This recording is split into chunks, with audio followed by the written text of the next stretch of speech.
Boa noite.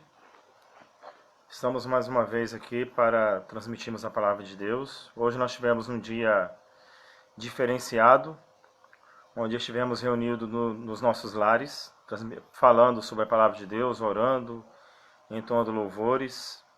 Foi algo diferente na nossa vida, mas foi algo muito proveitoso. Foi dividido em 3 períodos, durante o dia de 6 horas. Nós ficamos pela parte da manhã e foi muito agradável. Estava eu, minha esposa, a minha cunhada, e foi muito bom compartilharmos a palavra, orarmos, cada um falar de experiências de suas vidas, onde ficamos marcados pelo que Deus fez na nossa vida. Hoje nós estaremos meditando no Salmo 91 e estaremos trazendo uma breve meditação nesses versos. O que habita no esconderijo do Altíssimo e descansa à sombra do Onipotente, diz ao Senhor: meu refúgio e meu baluarte, Deus meu em quem confio. Pois ele te livrará do laço do passarinheiro e da peste perniciosa. Cobrir-te-á com as tuas penas, e sob as suas asas estarás seguro. A sua verdade é pavês e escudo. Não te assustarás do terror noturno, nem da seta que voa de dia, nem da peste que se propaga nas trevas, nem da mortandade que assola ao meio-dia. Caiam 1000 ao teu lado e 10.000 à tua direita. Tu não serás atingido. Somente com os teus olhos contemplarás e verás o castigo dos ímpios. Pois disseste: o Senhor é o meu refúgio. Fizeste do Altíssimo a tua morada. Nenhum mal te sucederá, praga nenhuma chegará à tua tenda. Porque aos seus anjos dará ordens a teu respeito, para que te guardem em todos os teus caminhos. Eles te sustentarão nas suas mãos, para não tropeçares em alguma pedra. Pisarás o leão e a áspide, calcarás aos pés o leãozinho e a serpente. Porque a mim se apegou com amor, eu o livrarei. Pô-lo-ei a salvo, porque conhece o meu nome. Ele me invocará e eu lhe responderei. Na sua angústia eu estarei com ele. Livrá-lo-ei e o glorificarei. Saciá-lo-ei com longevidade e lhe mostrarei a minha salvação. Vamos orar? Pai, nós mais uma vez, ó Deus, estamos diante do Senhor. Gratos a Ti, ó Deus, por esses momentos que o Senhor tem reservado de estarmos na presença do Senhor. Neste momento, ó Deus, nós colocamos diante do Senhor. Que o Senhor possa estar falando aos nossos corações, nos use, Deus, como instrumento do Senhor na transmissão da Tua palavra. E que venhamos a ser edificados, ó Deus, por essa palavra. Em nome de Jesus. Amém. O Salmo 91 tem feito parte de uma cultura bem brasileira. O brasileiro, por várias razões de nacionalidades, de povos diferenciados, é um povo muito supersticioso. E quando vai para uma religião, esse povo leva consigo essa marca dessa cultura.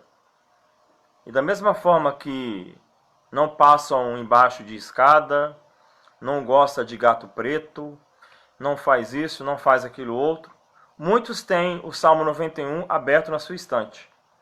Ou fazem um quadrinho de madeira escrito Salmo 91 e coloca na porta das suas casas. Como se ter a Bíblia aberta no Salmo 91 ou ter Salmo 91 escrito em um pedaço de madeira colocado à sua porta fosse trazer segurança para a sua casa. E nós vamos ver, destacando alguns pontos aqui, que o Salmo 91 traz muitas verdades, e dentre essas verdades não fazem parte essa pseudo-superstição que se fazem com o Salmo 91. Primeira coisa, no Salmo 91 é feito algumas menções. Dentre elas, a tentação de Jesus, que é registrada por Mateus e Lucas, onde Satanás usa expressões as quais nós vemos aqui no Salmo 91, precisamente no verso 11, porque aos seus anjos dará ordens a teu respeito para que te guardem em todos os seus caminhos. Onde o diabo usou a própria Bíblia para tentar a Jesus. Também no Regresso dos 70, registro de Lucas, onde eles tinham que anunciar a palavra, e se aquelas pessoas que ouvissem a palavra, não dessem crédito à palavra, não valorizassem eles deveriam sair daquela cidade e não levar nem o pó daquela cidade. Era para bater os pés, para que nem o pó daquela cidade fosse levado por eles. O Salmo 91, logo no seu início, nos traz algumas palavras que precisamos pensar nelas, melhor dizendo. O que habita no esconderijo do Altíssimo e descansa à sombra do Onipotente. Habitar, esconderijo do Altíssimo, sombra do Onipotente. O que o Salmo 91 traz para essas pessoas que simplesmente o abrem e colocam numa estante, ou faz uma plaquinha e colocam na porta da casa, está no verso 1. O que habita no esconderijo do Altíssimo e descansa à sombra do Onipotente. O que é habitar no esconderijo do Altíssimo? Já pararam para pensar nisso? O que é habitar? E o que significa esconderijo do Altíssimo? O que é a sombra do Onipotente? Muitas pessoas acham que o fato de ter o Salmo 91 aberto, eles serão guardados. Mas traz alguns princípios para que isso aconteça na vida.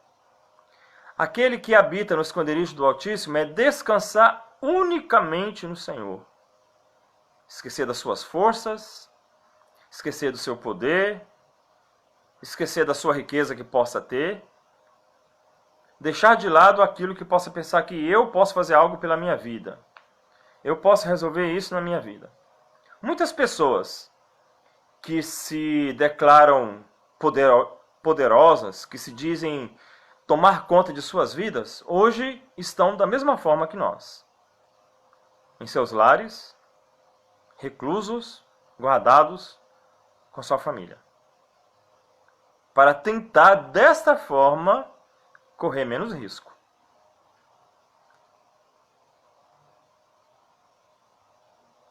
Nós vamos meditar rapidamente nesse texto, pensando em esse habitar, descansar no Senhor e confiar no Senhor.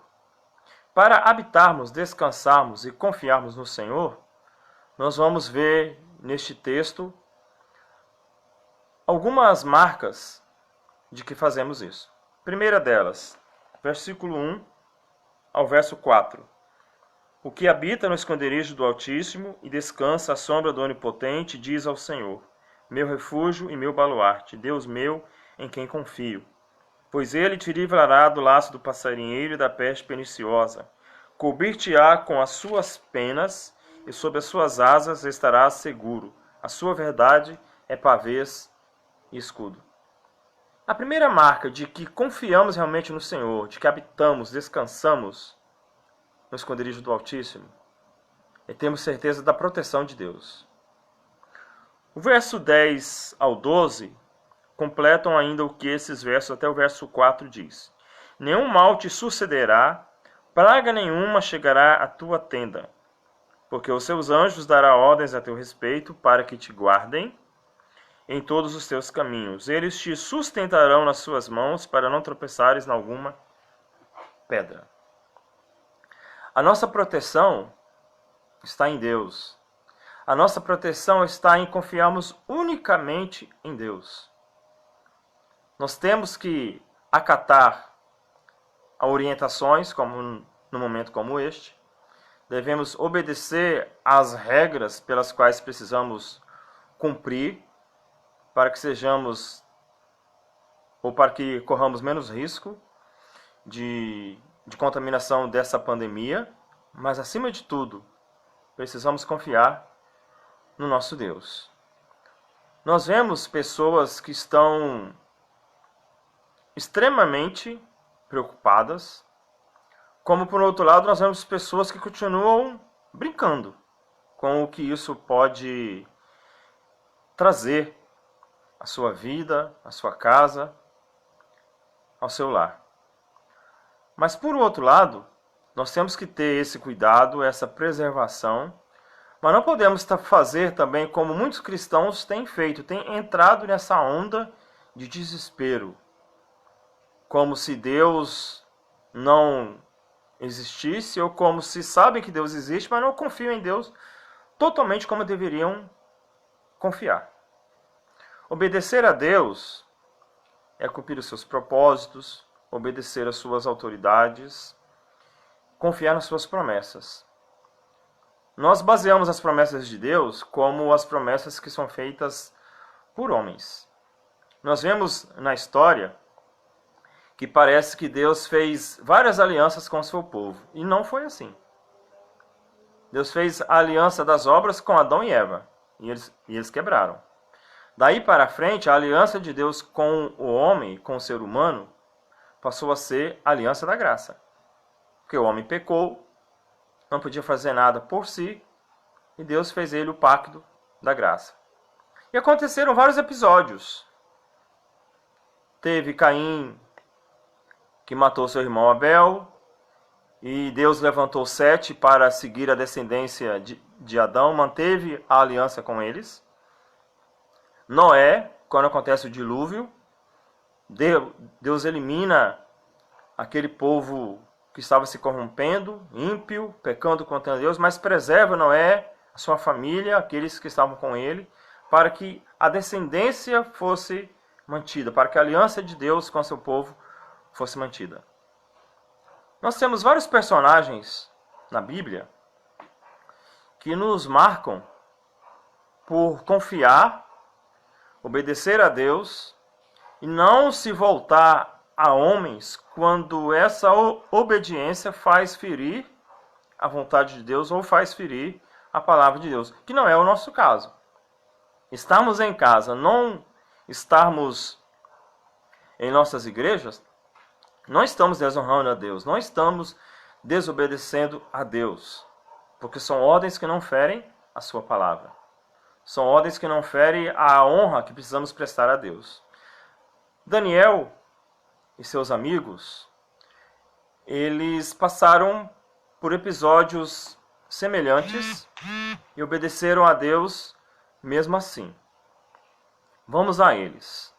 Daniel e seus amigos foram escolhidos pelo rei para servir diante dele, quando do início o rei pediu para que jovens fossem alimentados com um alimento especial, e Daniel e seus amigos não quiseram se alimentar desses alimentos. O problema não era a comida que o rei oferecia, é que esses alimentos eram oferecidos a deuses pagãos, e eles não podiam se corromper.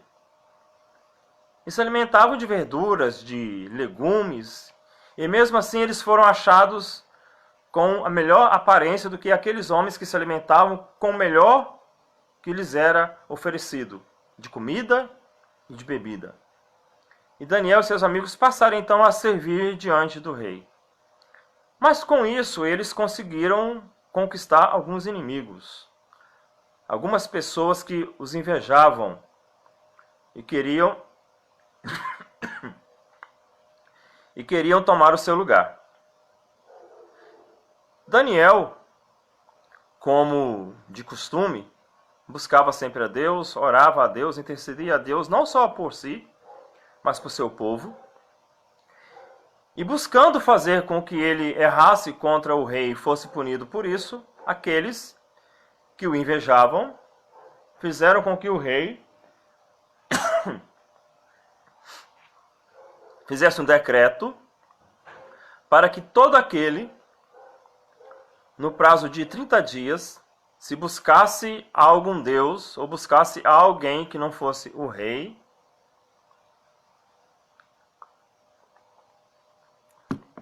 buscasse a um deus, buscasse alguém que não fosse o rei, no prazo desses 30 dias, seria lançado na cova dos leões. E o que nos chama mais a atenção é que no capítulo 6 de Daniel, no verso 10, fala que Daniel foi para o seu quarto, para a janela, olhando para Jerusalém, e foi orar. E no final diz, como costumava fazer. Já nós voltaremos nesse já como costumava fazer. Seus amigos passaram também por algo semelhante, só que seus amigos não foram lançados na cova dos leões. Eles foram lançados na fornalha de fogo. E quando eles foram lançados na fornalha de fogo, porque não se dobraram à estátua que o rei havia feito, eles viram eles três e mais um homem. E não entenderam. E disseram, mas nós não lançamos 3 homens na fornalha de fogo? E olharam e tinha 4. Porque o anjo do Senhor guardava aqueles homens. A fornalha estava tão acesa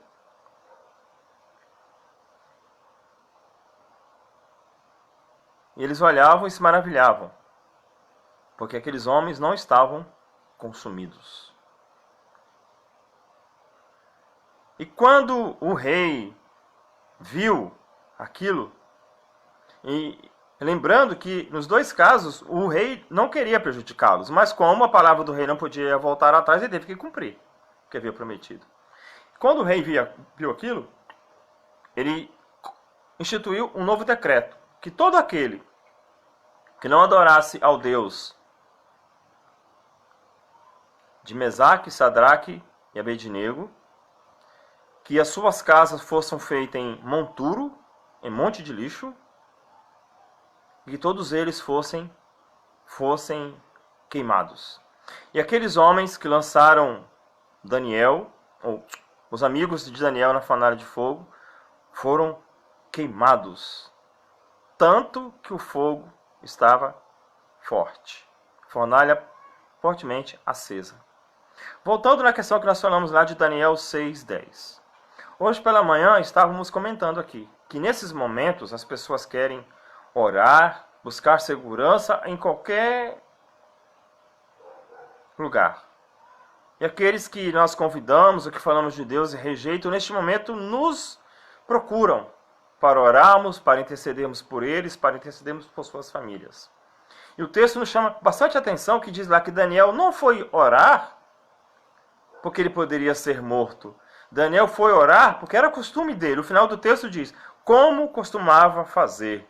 Ir para o seu quarto, para a sua janela, olhando para Jerusalém, de joelhos, orar a Deus, era costume da vida de Daniel. Daniel e seus amigos confiaram tão somente na proteção de Deus.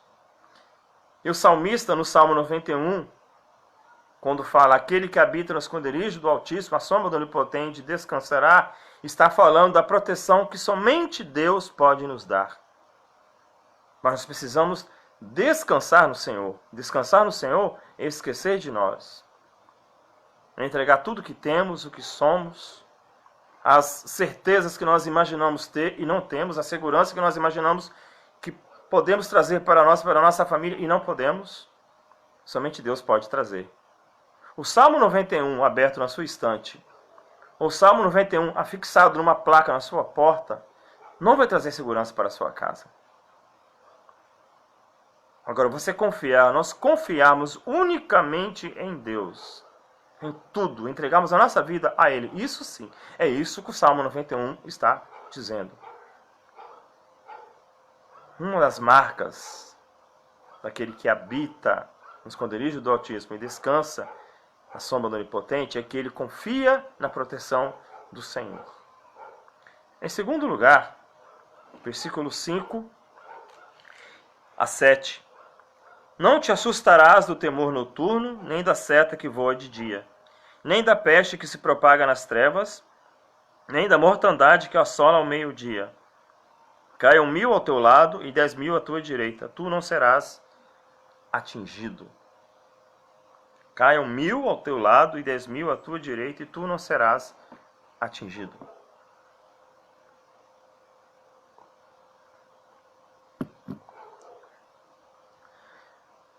além de confiarmos na proteção de Deus, e isso demonstrar o quanto nós descansamos na sombra do Onipotente, também precisamos confiar e termos segurança em Deus. Versículo 13 e 14 nos diz também: pisarás o leão e a áspide, calcarás aos pés o leãozinho e a serpente. Porque a mim se apegou com amor, eu o livrarei, poluei a salvo, porque conhece o meu nome. O salmista cita aqui exemplos de coisas perigosas, de coisas que podem trazer risco, mas que o povo de Deus precisava se sentir seguro. Que o povo de Deus precisava se manter em segurança não por si mesmos, mas em Deus. Habitar no esconderijo do Altíssimo, descansar à sombra do Onipotente, é confiar na sua proteção, é ter certeza de que estamos seguros. A minha cunhada sabiamente falou hoje sobre o exemplo de Noé, como vários exemplos na Bíblia. Noé foi chamado por Deus para construir uma arca e foi avisado que viria um grande dilúvio que destruiria a todos. Ele deveria anunciar para as outras pessoas, para aqueles que dessem ouvidos a ele, que também fossem salvos, ele e toda a sua família. E Noé foi zombado por essas pessoas. Essas pessoas não acreditavam na mensagem que Noé anunciava, que Deus haveria de destruir a terra em um dilúvio. Mas Noé não temeu, não voltou atrás. Noé cumpriu com a palavra do Senhor. Noé poderia dizer assim: Deus me chamou, eu achei graça diante de Deus, Deus não vai destruir a mim e a minha família. A arca seria para a proteção dos outros. A arca seria para a proteção daqueles que, diferentemente da minha família, que já busca a Deus, que já adora a Deus, ainda não fazem da forma como deveria fazer. Mas Noé vai lá, obedece a ordem de Deus e constrói a arca. Tem uns filminhos mentirosos por aí sobre a vida de Noé. Num deles aparece Noé com uma manivela fechando a porta da arca, as pessoas tentando entrar, tentando ter acesso à arca e não conseguem. Mas a palavra de Deus deixa claro que quem fechou a arca foi Deus. Não tinha manivela nenhuma para Noé puxar e fechar aquela arca. O próprio Deus fechou a porta. Noé, sua família, os que com ele estavam foram preservados, porque obedeceram a Deus. Cumpriram o propósito de Deus. E todos aqueles que zombavam de Noé, não acreditaram em Noé, pereceram. Eles, sua família, tudo que possuíam. Porque não confiaram. Porque não tiveram a certeza de que estariam seguros em Deus. Nós vimos que aquele que habita no esconderijo do Altíssimo e descansa à sombra do Onipotente, não tem simplesmente o Salmo 91 aberto na sua mesa, na sua estante, ou uma placa com as insígnias Salmo 91 na sua porta. Mas ele confia na proteção do Senhor. Ele tem certeza de que a sua segurança está no Senhor. E além dessas duas marcas, verso 8 e 9. Somente com os teus olhos contemplarás e verás o castigo dos ímpios, pois disseste: o Senhor é o meu refúgio, fizeste do Altíssimo a tua morada. Verso 15 e 16. Ele me invocará e eu lhe responderei. Na sua angústia eu estarei com ele, livrar-o-ei e o glorificarei, saciá-lo-ei com longevidade e lhe mostrarei a minha salvação. Além da certeza da proteção, da confiança de que estariam seguros em Deus, o povo também precisava crer na fidelidade de Deus. O pastor Orlando sempre gostava de fazer essa pergunta: Deus é fiel a quem? Nós já vimos em muitos veículos um adesivo: Deus é fiel. E muitas vezes as pessoas colocam que Deus é fiel porque eles conquistaram um carro novo, compraram uma casa, passaram no concurso, alguma coisa aconteceu nas suas vidas para que para eles, algo palpável para eles verem a fidelidade de Deus. Mas voltando à pergunta, Deus é fiel a quem? A mim? A você? Deus nos escolhe pela cor, pelo gênero, pela raça, pela religião a qual nós seguimos? A quem Deus é fiel? Deus é fiel a Ele mesmo, porque aquele que faz a promessa é fiel e não deixa de cumprir. Lembra que falamos das alianças? Qual a diferença da aliança de Deus com o homem, da aliança do homem, no sentido de ser humano, homem e mulher, com outro homem, com outro ser humano? Por que a aliança de Deus com o homem não pode ser quebrada? Porque é Deus quem faz a aliança, não o homem. A aliança entre homens, entre humanos, é feita entre homens. Então, por isso, essa aliança pode ser quebrada. Porque é feita entre seres humanos, pecadores, com a natureza corrompida. A aliança de Deus com o homem, não. Hoje pela manhã nós falávamos em toda a história do relacionamento de Deus com o povo. Sempre o povo se rebelando, Deus castigando o povo, Deus punindo o povo, trazendo o povo de volta para si, e o povo novamente se rebela contra Deus. Há poucos dias, antes de tudo isso acontecer, não muito antes, uma semana e pouco antes, eu conversava com o meu pai, olhando para a forma com que o mundo tem se portado diante de Deus, zombando diante de Deus. Você liga a televisão num programa de humor? Não que eu esteja ligando, mas nós vemos, sabemos o que rola pelos comerciais. E eles zombam de Deus. Faz-se um filme de Natal, que é o momento mais especial, um dos momentos mais especiais para os cristãos, que não é uma data certa do nascimento de Jesus, mas comemora-se o nascimento de Jesus. E faz um filme falando de Natal, zombando de Deus. Faz uma apresentação teatral denominando que é uma arte, zombando de Deus.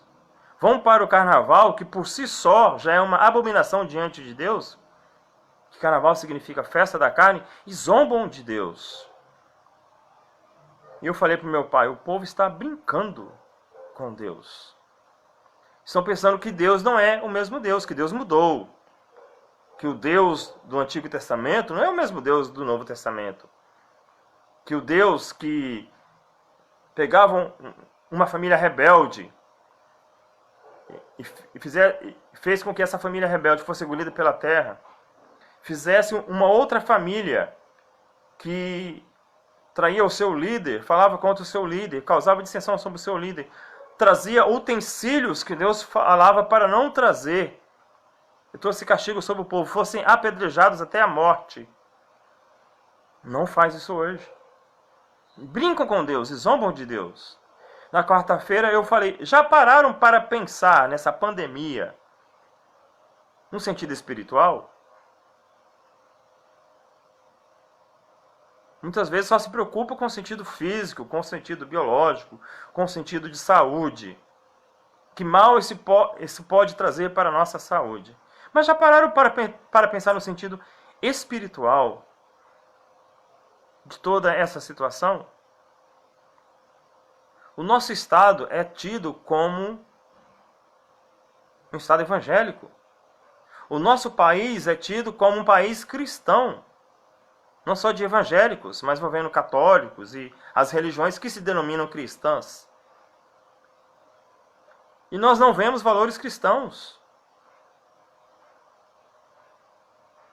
Nós vemos um país que se menospreza a família, que despreza valores morais. E para nossa tristeza, muitos que se denominam cristãos defendem pessoas que partem para essas causas, onde deveríamos estar brigando em defesa da família, em defesa de valores morais, em defesa daquilo que é o padrão de Deus para as nossas vidas. Deveríamos estar falando contra esses que zombam de Deus, contra esses que querem destruir os valores que Deus colocou para que nós vivêssemos. Lembra da história de José do Egito? José era um sonhador. E por ser um sonhador, José sempre incomodava seus irmãos, porque ele falava dos seus sonhos e seus irmãos se sentiam incomodados. E o pai de José fazia com que ele ainda tivesse ainda mais a inimizade dos irmãos, porque José era o leve trás do pai daquilo que os irmãos faziam. Mas aconteceu algo na vida de José que para tudo Deus tinha um propósito. José foi vendido pelos seus irmãos como escravo. José foi parar na casa de Potifar para servi-lo. A mulher de Potifar, vendo que José era jovem, bonito, o desejou e queria que ele a possuísse. Como José a rejeitou, ela rasgou as suas vestes, fingiu que José estava forçando a ter relações com ele. E José foi preso. E na prisão, José é conhecido por interpretar sonhos. E num desses sonhos, um morreria e o outro voltaria a servir diante do rei. E o que voltou a servir diante do rei, vendo o rei todo perturbado com o sonho que havia tido, lembrou de José. Depois de muitos anos que saiu da prisão, esqueceu do José que tinha feito por ele, lembrou de José. Tem um tal José lá na prisão que ele interpreta sonhos. O rei já tinha chamado sábios, seus magos, e ninguém tinha interpretado os sonhos do rei. E José então vem, interpreta o sonho, revelando a história que nós conhecemos do tempo de escassez. E José fala do que o rei haveria de fazer para que o povo não perecesse, para que o povo rei não perecesse de fome nesse período. E estocavam para que todos pudessem ter o alimento. E dentre essas famílias que foram buscar o alimento, foram ter com José, que nessa época já era o governador do Egito, os seus irmãos. Sem saber que o José, que havia sido vendido como escravo, se tornou o governador do Egito. Nem sabia se José estava vivo. E quando descobriu, foi toda aquela emoção. Pensaram que José fosse se vingar dele, e José foi aquele que foi o benfeitor, não só para todo o povo, mas para os seus próprios irmãos, que o traíram, que o venderam como escravo. Tudo aquilo que José passou não o fez deixar de confiar na fidelidade de Deus. José poderia ter se tornado um homem rancoroso, um homem de coração duro. Poderia esperar a primeira oportunidade para se vingar de seus irmãos. Mas não foi isso que ele fez. Simplesmente teve a certeza de que tudo aquilo que estava acontecendo na sua vida, Deus haveria de provar a sua fidelidade para com ele. E José cuidou dos seus irmãos. José ainda pôde rever o seu pai, que era o desejo do seu coração. O Salmo 91, como falamos no início, não é nenhum amuleto.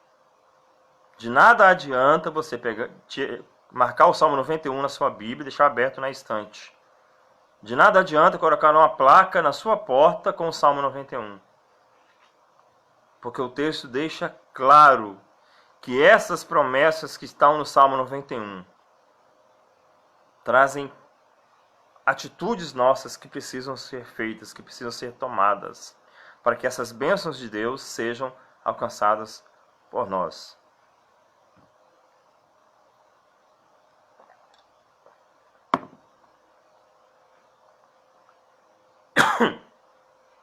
Habitar no esconderijo do Altíssimo é descansar no Senhor. É entregar tudo nas mãos do Senhor, sem temer. É crer na sua proteção, assim como Daniel e seus amigos. É ter certeza da segurança de Deus em nossas vidas, assim como Noé, apesar de ser ignorado, as pessoas caçoarem de sua vida, crerem na promessa de Deus. E além da proteção de Deus e da segurança de Deus, crer na fidelidade de Deus nas nossas vidas. Assim como José, com tudo que passou na sua vida, creu que Deus permaneceria fiel com ele. Que não só nesses dias, onde passamos a pensar mais na vida, passamos a pensar o quão frágeis nós somos, nós possamos crer na proteção de Deus, confiar que estamos seguros em Deus, independente do que venha sobre nós, e cremos na fidelidade de Deus, porque o Deus que fez essas promessas é fiel. E não fez a promessa somente ao povo de Israel como nação, fez a promessa ao Israel espiritual que somos nós. E esse mesmo Deus nos protege, nos traz segurança e permanece fiel. Não a nós, mas a Ele mesmo, as suas promessas, a qual Ele fez. Amém? Vamos orar? Estaremos encerrando a nossa breve meditação. Pai, te louvamos, ó Deus, pela Tua palavra. Por mais uma vez podemos meditar nela. Podemos olhar para a verdade da Tua palavra, não como uma simples proteção visível, mas sabemos que aquilo que está prometido na Tua palavra é promessa vinda do Senhor. E o Senhor é fiel não a nós, mas aquilo que o Senhor promete, porque a Tua palavra não muda. Passam os céus, passa a terra, mas a palavra do Senhor permanece para sempre. E esse continua sendo o Teu povo, como disse Abacuque. Esse continua sendo o povo que o Senhor escolheu. E este povo que está reunido neste momento em seus lares, meditando na Sua palavra, orando ao Senhor, é o povo que Te busca. É o povo que crê na Tua proteção. É o povo que confia que está seguro no Senhor. É o povo que crê na Tua fidelidade, nas Tuas promessas de geração em geração. Seja conosco. Perdoe, ó Deus, por quantas vezes a nossa fé cambaleia, demonstrando ser fracos, mas que o Senhor nos faça prosseguir. E que esses momentos, ó Deus, sirvam para nós meditarmos em nossa vida, naquilo que temos prosperado diante do Senhor, naquilo que precisamos melhorar, e que seja um período de renovo no Teu povo, na vida de cada um de nós individualmente, e que ao passarmos por tudo isso, possamos retornar com uma outra visão de reino, como uma outra visão de ser servo do Senhor, com uma outra visão de ser discípulo do Senhor. E lembrarmos do compromisso que temos com o Senhor, de obedecermos, de cumprirmos a Tua palavra, de levarmos o Teu Evangelho àqueles que tanto carecem. Seja conosco, nos restante de noite guardados e abençoados pelo Senhor. Em nome de Jesus, amém. Deus abençoe. Boa noite.